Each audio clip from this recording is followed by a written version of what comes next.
American ప్రయాణికుడు ChatGPT సహాయంతో 2 లక్షలు పొందాడు. టెక్నాలజీతో డబ్బు రాబట్టడం గొప్ప విషయం. అసలు ఏం జరిగిందో తెలుసుకోవాలని ఉంది కదా.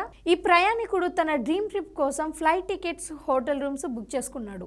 ఖర్చు 2 లక్షలు.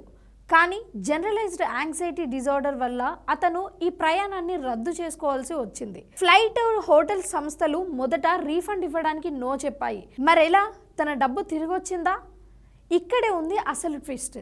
అతను చాట్‌జీపీటీని ఆశ్రయించాడు. తన ఆరోగ్య సమస్యలను స్పష్టంగా, ప్రొఫెషనల్గా వివరిస్తూ ఒక లేఖ రాయమని చాట్‌జీపీటీని అడిగాడు.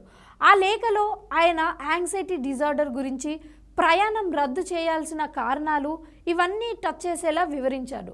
ఆ లేఖను వెంటనే సంస్థకు పంపాడు.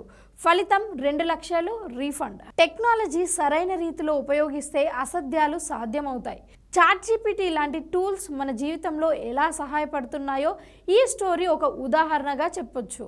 మీరు కూడా ఇలాంటి స్మార్ట్ ఐడియాస్ ఎప్పుడైనా ఉపయోగించారా? కామెంట్స్లో తెలియచేయండి.